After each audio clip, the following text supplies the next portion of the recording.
Je voudrais rebondir un peu sur cette question. Que pensez-vous des associations humanitaires, comment travaillent-elles? Comment vous pensez qu'il faut qu'elles travaillent? Elles travaillent en concurrence déjà.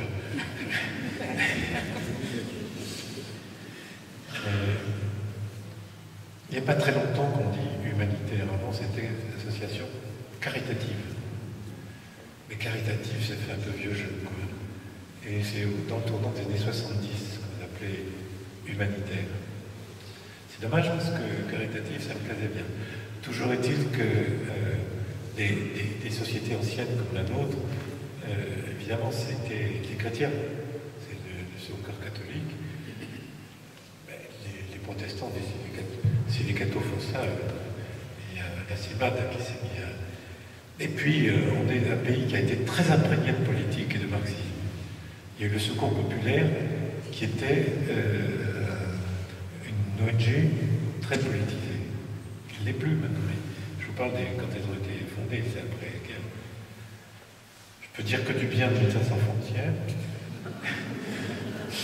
Mais la question s'est posée quand on a trouvé le sigle, qui était pas moi qui l'ai trouvé, c'était au cours d'une soirée bien arrosée, Sans frontières, SF. C'était un sigle génial. Qu'est-ce que ça veut dire sans frontières? C'est aussi des frontières qu'on a dans la tête et dans le cœur, ou c'est des frontières géographiques? Comme on était des jeunes baroudeurs, on s'est dit géographique bien sûr. Mais en vieillissant, les gens disent mais c'est aussi des barrières qu'on a, et c'est pour ça qu'on parle de Mission France. Il y a le schisme Médecins du Monde, maintenant les comptes sont réglés, mais il y a plein d'associations. Et ce qui pourrit tout, c'est la télé, c'est l'image. Vous existez que dans le miroir. Pourquoi vous aimez? Du coup, si vous existez dans le miroir, vous êtes des donateurs. Tiens, ils font du bon boulot, je les ai vus à la télé. Je les ai vus à la télé, donc il faut se montrer à la télé. Et c'est comme ça que vous avez de l'argent. Et donc les associations sont forcément concurrentes. Elles ne peuvent pas se mettre ensemble. Parce que si elles se mettent ensemble, il n'y a plus de donateurs. Et chacune garde son identité. Et chacune est forcément la concurrence de l'autre. Forcément. Vous allez dire, oui, mais quand même, sur le terrain, j'allais dire que l'histoire de France a été faite par des gens qui étaient des chrétiens. Et qui se sont dépecés, les catholiques et les protestants. Ça fait notre histoire. On n'a pas pu les mettre ensemble. Et donc c'est difficile de mettre des gens de bonne volonté ensemble. Sinon, vous dites le minimum de l'action pour des actions de l'urgence, par exemple, les mettre ensemble. Pour le plus long terme, qu'est-ce que ça veut dire? Est-ce que ça veut dire donner du boulot, faire du lien, trouver des familles? Ça dépend des finalités. Mais ce que je sais, c'est que les dés sont pipés à cause de l'image. Ça, c'est sûr. Mais heureusement qu'elles existent. Parce qu'un État, un gouvernement, il doit faire la redistribution de la richesse du pays. On va payer bientôt les impôts, mais il faut qu'ils servent à quelque chose. Donc il ramasse l'argent, la richesse du pays, et son boulot, c'est de les redistribuer équitablement. À qui? Mais à des citoyens avec des échelles de pauvreté, des allocations familiales, c'est pour ceux qui ont plus d'enfants, pour ceux qui ont beaucoup travaillé, c'est la retraite. En fait, c'est une redistribution pour un citoyen moyen. C'est une redistribution froide, c'est-à-dire qu'elle ne connaît pas les gens. Puis d'ailleurs, il ne faudrait pas qu'elle les connaisse. Par contre, les associations peuvent venir à l'intérieur de la problématique. C'est beaucoup plus chaleureux, beaucoup plus individuel. Donc les deux. Mais là où les dés sont pipés, c'est que les associations trouvent leur fric dans l'État. Donc vous appartenez à qui vous paye. Et donc, elles ne sont pas autonomes. Donc voilà, c'est plus aussi clair que ça l'était. Font-elles quand même du bon travail? Oui, mais heureusement qu'elles existent. Je ne peux pas dire le contraire, je passe ma vie dans des associations. Mais quels sont les critères quand même qui vous font dire que que certaines font du bon travail et d'autres non. Oula. Je sais pas, il y a la façon dont on aborde les personnes. Il y a des notions de partenariat ou des notions d'assistanat, je ne sais pas. Il faut être professionnel. Professionnel. Professionnel, ça veut dire qu'il faut être salarié. Moi, je fais la grande différence entre les bénévoles et les salariés. Parce que vous avez des bénévoles professionnels et des salariés amateurs. Donc, si vous voulez, professionnel, c'est de savoir ce qu'on fait, comment l'évaluer, comment aborder les gens.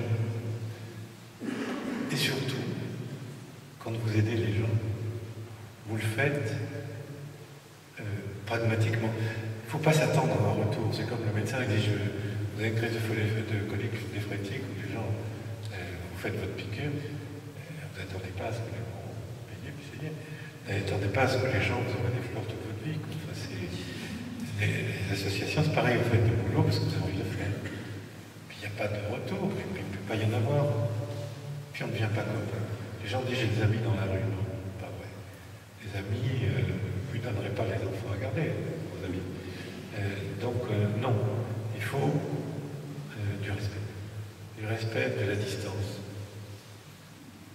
Et c'est difficile, c'est ça le professionnalisme. Je me rappelle, une fois c'était au coin, je ne sais pas si vous connaissez le sud de Paris, mais c'était avenue d'Italie, rue de Tolbiac, qui avait dans un renfoncement, il faisait froid, il y avait un gars sur son carton, il devait faire comme ça, un tour à tatiner, il faisait froid. Alors avec la camionnette, je m'approche de lui. Mec sympa, il m'accueille. Bon, c'est un peu difficile parce que il ne vous dit pas les informations utiles tout de suite. Il faut tourner autour. Mais c'est un mec assez sympa. Tout d'un coup, une colère folle, mais agressif. Il se lève à moitié. Ben, je me recule. Voilà. Et puis, j'ai dit, mais qu'est-ce qu'il lui a pris? Pourquoi ce changement de ton? J'ai fait une connerie. Donc, c'était foutu pour ce soir-là. Qu'est-ce que j'avais fait? J'avais mis le pied sur son carton. Le carton qui sert non pas à l'isoler du bitume, mais pour montrer les limites à ne pas franchir chez lui. Il faut le savoir, ça, que les gens reconstituent un lieu privé, et ça s'apprend.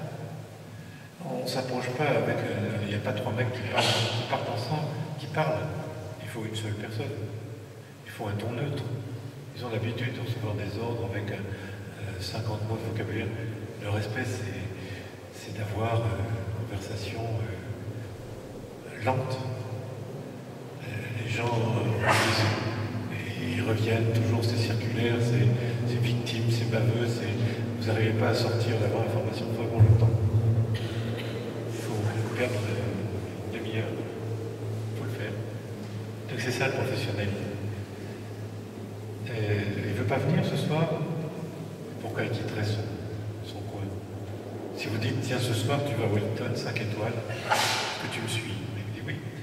Mais si vous dites, non, on va dans un centre d'hébergement, puis demain matin, tu dis, tiens, hésite, parce que le coin où j'ai, la boulangère qui m'aide du coin, demain, quelqu'un d'autre va prendre ma place. Une pile Noël à la sortie de Notre-Dame, c'est 1500 €. Parce que les gens se sentent généreux. Mais c'est une place qui est chère. Il n'y a pas 36 000 sorties à Notre-Dame. Il y a 2 messes, regarde, mais c'est... Donc, quitter son coin, son territoire économique, c'est pas comme ça. Donc il ne veut pas venir, mais on viendra demain.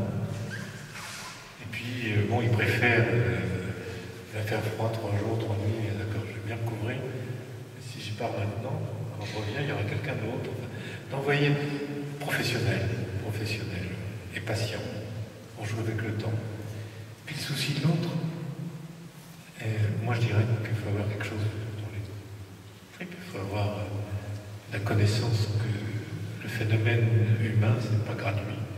C'est pas un phénomène physico-chimique à l'abandon. C'est des êtres qui ont la grâce. Voilà.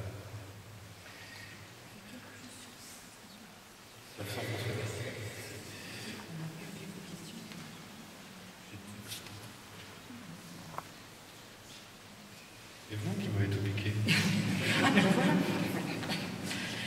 Dans votre vie, comment avez-vous connu Saint François et mis en pratique ce que vous avez fait? C'est pas, il me semble que je l'ai toujours connu. Je ne veux pas dire qu'il y a. En plus, voilà, un jeune type. Il a tout pour plaire. Il n'est pas joli garçon, mais il a des frères qui sait parler, il fait la cour aux filles. Son père, plein de pognon, il vend du tissu, il parcourt l'Europe. Et lui, c'est un fils unique et joli cœur. Et puis, un jour, il veut être chevalier d'ailleurs, c'est-à-dire la noblesse. Et un jour, il dit, mais qu'est-ce que veut dire mon passage sur la terre? À partir de moi, ça l'a plus quitté. Puis il a des visions de relever l'église de Saint-Damien. Il croit que c'est Saint-Damien, mais c'est l'église. Et petit à petit, cet homme, il ne fait pas les choses à moitié. À partir du moment où il s'engage, et en fait c'est ça sa vertu, il s'engage sans retour. Et quand il retrouve la foi, il le fait, il est radical, absurde. La pauvreté, mais jusqu'à l'absurde. Il a compris son père l'appelle en disant tu vas reprendre la boutique. Il dit non, je te dois rien. Et il retire même ses vêtements. Enfin, le côté radical de l'engagement, de l'action, ça m'a toujours bouleversé. Et il avait tout en main. Tout en main. Et du coup, son exemple, 800 ans après, on en parle. Alors, ce qui me frappe, c'est le chemin qu'il a parcouru, un fils de famille, pour devenir pauvre parmi les pauvres. Et l'épisode le plus célèbre, c'est le baiser au lépreux. C'était la chose, les gens se décomposaient vivants, ils puaient l'enfer. Et dans sa tête de fils de bourge, il dit c'est quelque chose qui me déplairait le plus au monde, qui me dégoûterait, c'est de rencontrer un lépreux. Et puis naturellement, il n'a pas fait 2 kilomètres, qui rencontre ce type le plus répugnant qui soit. Et dit si je vais jusqu'au bout de mon engagement, je dois le prendre dans mes bras et l'embrasser sur la bouche. Et il le fait. Il le fait. Et à partir de ce moment-là, c'est irréversible. Et il va jusqu'au bout. Et donc cette action, de cet engagement, il n'y a pas besoin de... Il ne fait aucune déclaration publique, ni prix. Et Saint François, c'est l'exemple même du travail, de ce que c'est, de ce que la grandeur peut donner à un amour. Et c'est un héros, pour moi, c'est pas un héros guerrier, c'est un héros. C'est l'homme, l'être humain par définition. Voilà. Donc il m'a éclairé. Et quand il dit éloge de la pauvreté, il dit débarrasse-toi de tout ce qui t'encombre, de tes préjugés, de tes images, de tes clichés, de tes idées toutes faites, et sois le plus direct possible.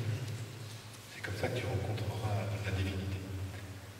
Et c'est un homme christique. Voilà pourquoi c'est intéressant.